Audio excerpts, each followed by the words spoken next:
Tumulto no hospital universitário na capital. Um erro de comunicação levou vários pacientes à unidade hoje. Muitos vieram, inclusive, de outras cidades. Eu vim lá do Rio Vermelho, a sério que agora não tem, era para fevereiro, eu não consegui. E agora eu vou me embora sem de novo. E aí, quando é que abre a agenda de novo? Quando é? Não sei. Greve no SAMU, profissionais do Serviço Móvel de Urgência de Joinville paralisaram as atividades. Eles reivindicam o pagamento de salários atrasados. Problemas se acumulando. Moradores de Palhoça e Biguaçu, na Grande Florianópolis, estão há quase uma semana sem o serviço de coleta de lixo. No futebol, empate no primeiro clássico do hexagonal no sul do estado.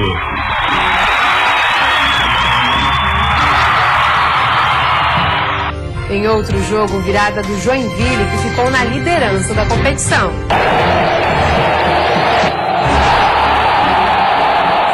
Já no quadrangular da morte, Avaí vence e assume a ponta na luta contra o rebaixamento.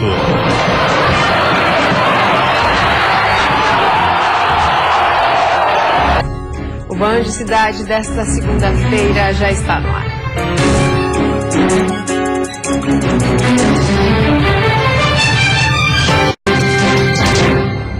Olá, boa noite. Boa noite. Está circulando na internet um vídeo que mostra uma perseguição policial. O que mais impressiona nas imagens é que durante o acidente um container cai sobre o carro dos assaltantes e eles saem ilesos. As imagens impressionam até os mais experientes. Então foi uma ocorrência muito cotidiana, né? Acabou acontecendo um acidente aí fora do normal e felizmente aí não houve maiores problemas para os policiais. A perseguição aconteceu depois de um assalto em Itajaí. Os bandidos fugiram pela BR-101 e depois seguiram pela 470. O acidente aconteceu nesse ponto do quilômetro 4 na BR-470 em Navegantes. Os bandidos fugiam da polícia militar pelo acostamento, quando cortaram a frente de um caminhão container que não conseguiu parar. O container acabou batendo em outro caminhão que vinha no sentido contrário da BR. A carga tombou sob o Tempra, onde estava o trio de assaltantes. O vídeo foi gravado por uma câmera que fica em uma das empresas, localizada às margens da BR-470. Impossível acreditar que alguém sairia vivo. Não foi o que aconteceu.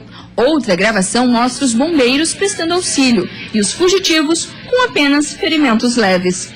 Onde o veículo foi visualizado pelas equipes de Navegantes e iniciado um acompanhamento, onde, diante da forma de tentar se evadir das guarnições, acabou realizando aquela colisão ali que foi visualizada aí através das câmeras. O adolescente que participou do assalto foi encaminhado para atendimento socioeducativo provisório. Já os outros dois foram presos em flagrante e encaminhados ao presídio da Canhanduba, em Itajaí.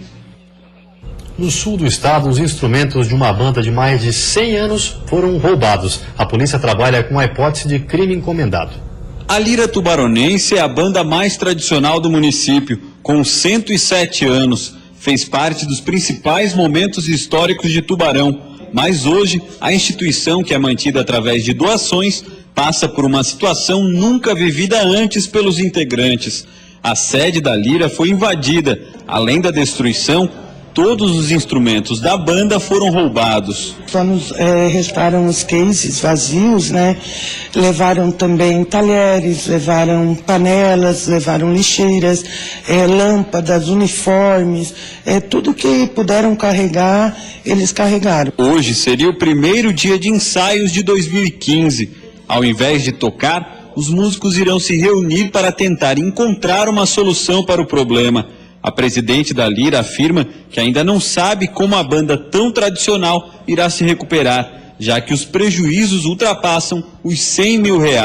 Todos muito tristes, nós estamos tentando assentar, né, o pensamento para ver de que forma que agora nós vamos resgatar esses instrumentos, porque a Lira não pode morrer, nós não vamos deixar a Lira morrer e para isso nós contamos com o apoio de toda a comunidade tubaronense. Ao todo, mais de 30 instrumentos foram furtados, o que faz com que a polícia acredite que a ação tenha levado horas. Todas as hipóteses estão sendo investigadas, inclusive a de que o crime tenha sido encomendado. A equipe de investigação vai a campo, vai localizar possíveis câmeras de residências próximas que possam identificar os autores ou o veículo que tenha sido utilizado para carregar esses instrumentos.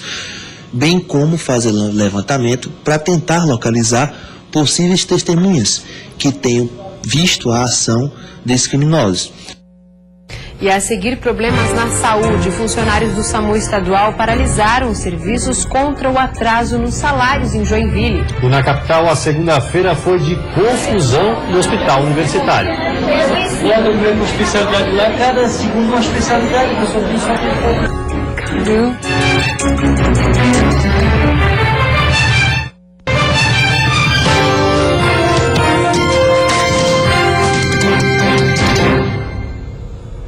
Em Joinville, o SAMU estadual está com o serviço e o efetivo reduzidos. Os funcionários entraram em greve no fim de semana por causa do atraso nos salários.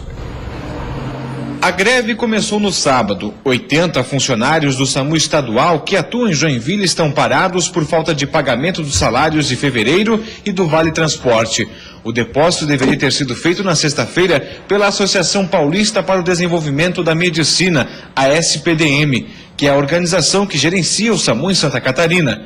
O problema de atraso, segundo o presidente do sindicato que representa a categoria, se arrasta há 5 meses. Lamentavelmente, mais uma vez, desde outubro vem ocorrendo essa situação, não foi pago. E daí por que agora está esse movimento grevista e que foi alertada a SPDM. No dia 23 de fevereiro, o sindicato encaminhou um ofício à SPDM, no qual informou antecipadamente o resultado da Assembleia Geral e indica a deflagração da greve no caso do salário não ser pago no 5º dia útil do mês. Se espera então que por esses dias se resolva com o pagamento, o que não significa dizer que se acabam as negociações.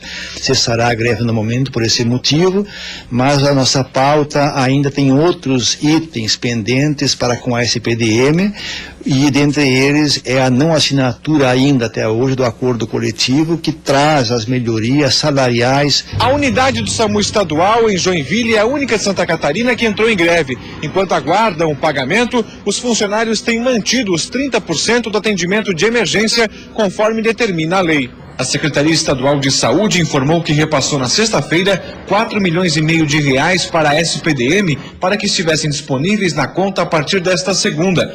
Ainda de acordo com a assessoria, hoje seriam repassados mais 3 milhões de reais que devem entrar na conta da organização amanhã. O presidente do Sindicato dos Empregados na Saúde de Joinville acaba de informar que o dinheiro dos trabalhadores já foi liberado. Com isso, a categoria deve retornar ao trabalho já nas próximas horas. Centenas de pessoas de várias regiões do estado foram até o hospital universitário para tentar agendar uma consulta com médicos especialistas. Os corredores do hospital ficaram completamente lotados e não faltaram reclamações.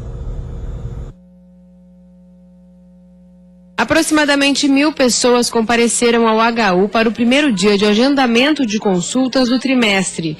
Dona Noeci chegou ao hospital por volta das 8 horas da manhã para tentar remarcar uma consulta com um médico mastologista. Mas ao chegar até o balcão de atendimento horas depois de aguardar, ela foi surpreendida com a notícia de que a agenda para aquele tipo de especialidade já tinha sido preenchida. Eu vim lá do Rio Vermelho, a sério que agora não tem, era para fevereiro, eu não consegui. E agora eu vou me embora sem de novo. E aí quando é que abre a agenda de novo? Quando é? Não sei. Rosângela tem 70 anos e também esperava pela marcação de consultas desde amanhã. Marcou com o número, né? Não sei se vou chamar, né? Tô esperando. Já seu Juraci estava aguardando pelos corredores do hospital desde as 8 horas da manhã. Vim de manhã, não deu pra nada, agora vim agora ao meio-dia. E estou aqui até agora. O dia de remarcação de consultas no hospital universitário foi marcado por muito tumulto. Ainda durante a tarde, centenas de pessoas continuavam aglomeradas pelos corredores e pela recepção. O grande problema foi a falta de clareza em um comunicado enviado aos pacientes. O texto dizia que as consultas deveriam ser remarcadas no dia 9 de março. Com isso, toda a demanda de 3 meses de agendamento se acumulou em um único dia. O número de pessoas que querem ser atendidos no HU é muito superior à capacidade que o HU tem de atender essas pessoas, né?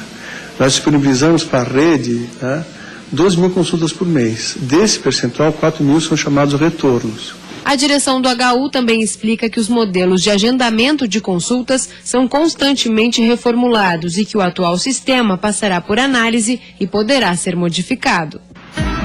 A terça-feira vai ser de tempo instável, com pancadas de chuva isolada em todas as regiões, especialmente entre a tarde e a noite. A temperatura se mantém elevada, mínima de 12 graus na Serra e máxima de 30 no Oeste, Vale do Itajaí e também na Grande Florianópolis. No Planalto Norte, mínima de 15 e máxima de 26. No Sul e na região Norte, máximas entre 28 e 29 graus.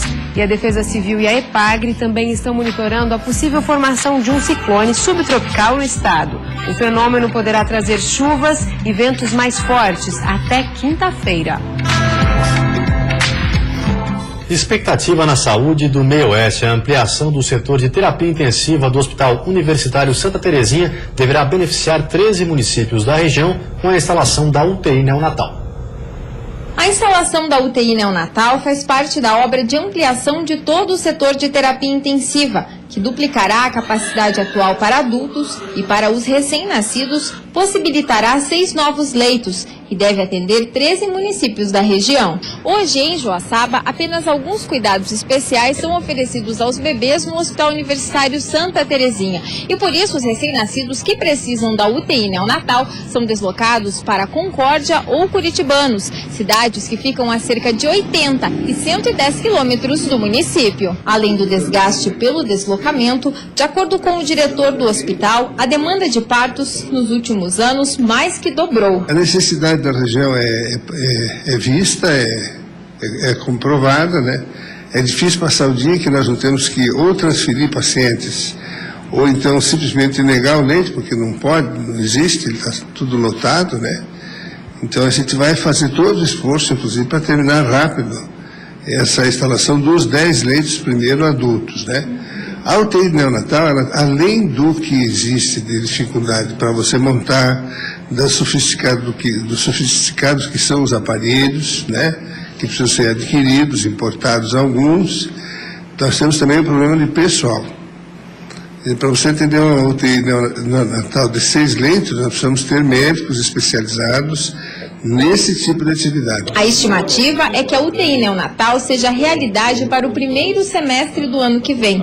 Alguns recursos já estão previstos e outros sendo pleiteados. Esse é um estudo que tem que evoluir. É lógico que o prestador de serviço, ou seja, o hospital que atende hoje o serviço SUS aqui na nossa região, ele tem que concordar em fazer o serviço porque também demanda de investimento deles. Então, o que deu foi a possibilidade e nós incluímos, né, essa rubrica no orçamento do Estado. A partir de agora, a gente vai desenvolver as tratativas para ver se a gente concretiza essa que certamente é uma questão importante, reivindicada não só pelo município de Joaçaba, mas que logicamente demanda aí de providências que têm um custo, obviamente, bastante elevado. E começou hoje a vacinação contra o HPV. O vírus é responsável por 70% dos casos de câncer do colo do útero. A vacina é gratuita e já está disponível em todas as unidades básicas de saúde do estado. Meninas de 9 a 13 anos devem ser imunizadas contra o HPV, o vírus responsável pelo câncer do colo do útero. Por isso, é importante que esse público-alvo receba a vacina antes de iniciar a vida sexual. O ideal é que ela receba antes de ter iniciado sua vida sexual. E uma coisa que a gente ressalta, que a gente pede que os pais incentivem suas filhas a receber a vacina. Nas escolas, a vacina contra o HPV começa a partir de agora. A meta da Secretaria Estadual de Saúde é atingir os 295 municípios catarinenses, vacinando 80% das mais de 146 mil meninas de 9 a 13 anos, fazendo com que esse público-alvo fique imune do vírus causador do câncer de colo do útero, responsável por 70% dos casos, o terceiro mais frequente entre as mulheres. O esquema vacinal ocorre em 3 etapas. Depois da primeira dose, a segunda deve ser aplicada após 6 meses e a terceira após 5 anos da primeira. Só assim, a menina estará imune do vírus. No ano passado, 150 mil meninas de 11 a 13 anos foram imunizadas em Santa Catarina, mas apenas 70% delas receberam a segunda dose da vacina. E também quem não fez a segunda dose poderá receber a vacina. Neste ano, a vacina disponível no SUS também foi ampliada em mulheres de até 26 anos portadoras do vírus HIV. Por ser uma população mais vulnerável, né, tá com a imunidade mais baixa e ter mais chances de estar adquirindo o vírus do HPV, que a vacinação vai a um meio de proteção também, como o preservativo, né, para não estar adquirindo o HPV. Depois do intervalo tem futebol. O primeiro clássico do hexagonal termina empatado no sul do estado. Em outro jogo, virada do Joinville, que ficou na liderança. No quadrangular da morte, a reação do Avaí, que voltou a vencer diante da torcida.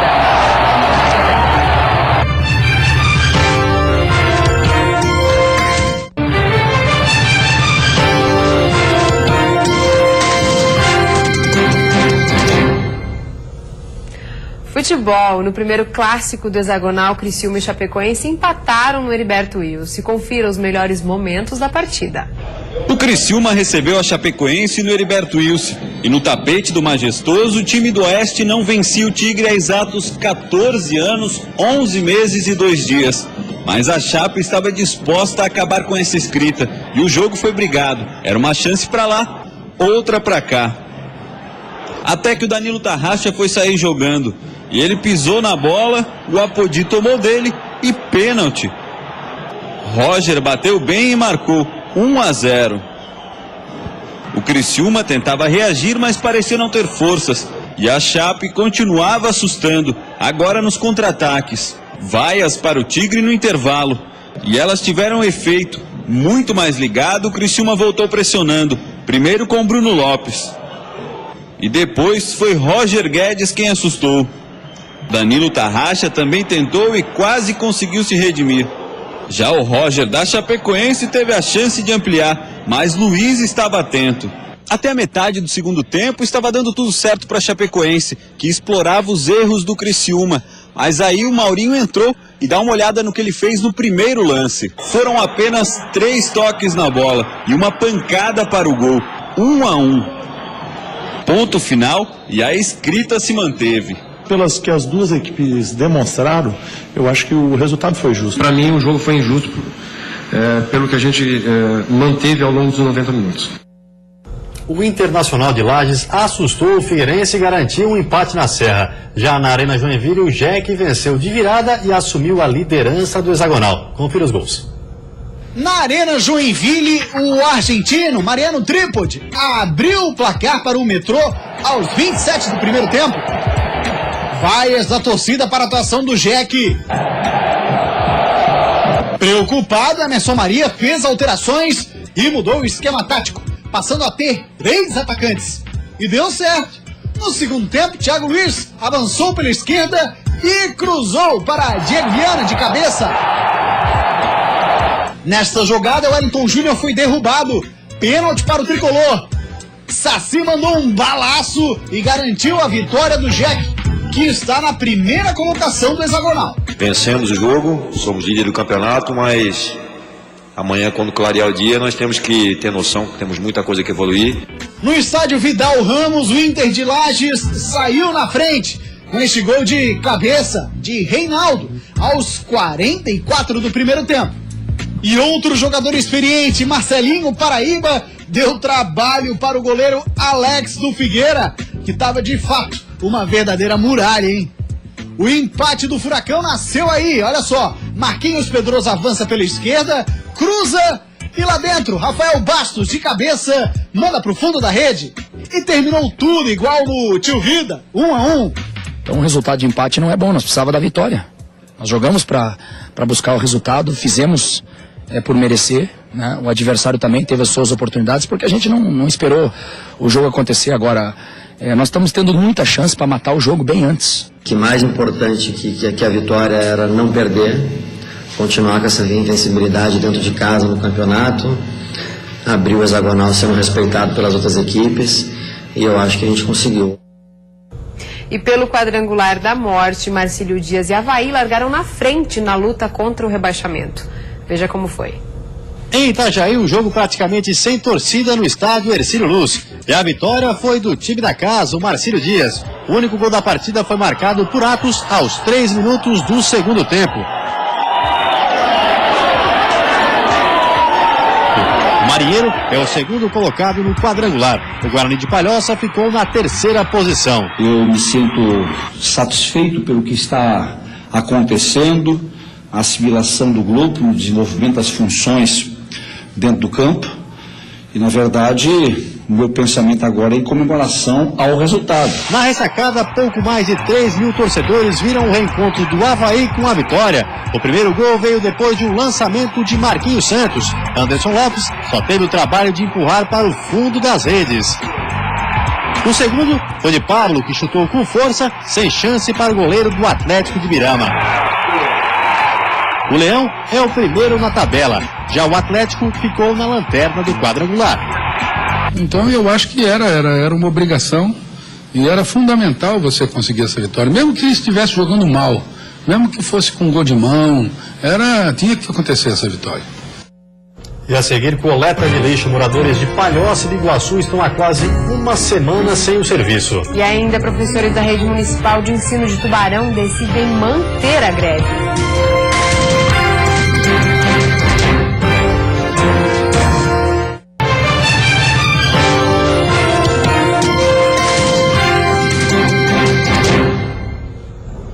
Continua a greve dos professores da Rede Municipal de Ensino de Tubarão. Hoje pela manhã, o prefeito do município se reuniu com os professores para tentar suspender a paralisação. No quinto dia de greve dos professores da rede municipal, o prefeito Olávio Falquete decidiu participar de uma assembleia dos professores. O pedido do governo era de que a greve fosse suspensa para que na sexta-feira uma proposta fosse apresentada pela prefeitura. Pedi para que eles voltassem imediatamente na sala de aula, para que a gente possa, em conjunto, nós e os professores e o sindicato, entrar num consenso. Logo após a participação do prefeito, os professores debateram a proposta, que foi colocada em votação. Por maioria, os funcionários municipais decidiram manter a greve. Quem daqui mantém está em greve a partir de hoje? Levanta a mão. Não foi aceita pela categoria, até porque a gente já está esperando desde 2013. A rede municipal tem 49 escolas, mais de 800 funcionários que atendem cerca de 5.600 alunos. Amanhã, os professores em greve pretendem fazer uma panfletagem para informar a população sobre os principais motivos da greve. As principais reivindicações é a hora-atividade, que está prevista na Lei Federal 11.738, a regência de classe de 40%, a legislação, né, que a gente precisa de uma regulamentação em relação aos agentes de serviço de limpeza para 30 horas semanais trabalhadas, a licença maternidade de 6 meses para as trabalhadoras que são ACTs no município e o concurso público, que ele é o culminante nesse momento para novas contratações. E moradores de Palhoça e Biguaçu, na Grande Florianópolis, estão há quase uma semana sem o serviço de coleta de lixo. A situação é a mesma por muitas ruas de Palhoça. O lixo acumulado está por toda parte.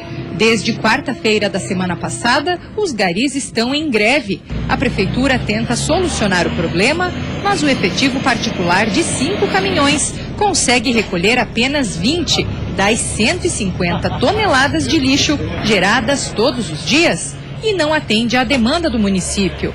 Por isso, só as ruas principais devem ter a coleta emergencial. A gente está tentando minimizar os problemas. A gente pede a compreensão da população de Palhoça, tá, pelos acontecimentos da Proactiva, mas a gente está tomando todos os trâmites legais para solucionar esse problema. O problema seria entre a empresa e seus funcionários. Divergências no acordo coletivo, firmado há poucos dias, teriam causado a paralisação. Além dos 69 bairros aqui de Palhoça, a Proactiva é responsável pela coleta de lixo em Biguaçu. Lá o serviço também está prejudicado e a estimativa é que mesmo com a volta aos trabalhos, seria preciso pelo menos 4 dias para normalizar a situação. Vamos deixar bem claro que nosso contrato com a Proactiva, em termos de pagamento, está em dia. Tá? Isso foi uma paralisação interna deles. Não, o que foi interno deles? os garis que pararam, tá? Os motoristas querem trabalhar, mas o gari não. Para os moradores, não precisa nem dizer. O incômodo é geral. A população sofre com a falta do serviço, que é considerado essencial. Já há 2 semanas que não recolhe, tá bem complicado mesmo. E o prefeito não tá dando jeito, não sei o que tá vendo. A minha é uma pessoa só, daí é pouquinho, mas tá tudo lá na grade. A rua toda tá cheia de lixo. Muita gente espalhando lixo por tudo. E o imposto vem absurdamente alto. Em nota, a Proactiva informou que vai acionar a justiça para comprovar a ilegalidade da greve. O argumento é que os funcionários não avisaram sobre a paralisação com 72 horas de antecedência e nem mantiveram 30% dos profissionais nas ruas, já que a coleta não poderia ter parado completamente. Novas negociações salariais não estão descartadas. E antes de encerrarmos, vamos dar uma olhadinha no trânsito da capital. Aí você acompanha imagens ao vivo das pontes Colombo Salles e Pedro Ivo Campos. Movimento intenso nos 2 sentidos, mas principalmente para quem deixa a ilha de Santa Catarina. Agora, em Florianópolis, 25 graus. E vem aí o Jornal da Band. Uma ótima noite para você e até amanhã. Boa noite, até amanhã.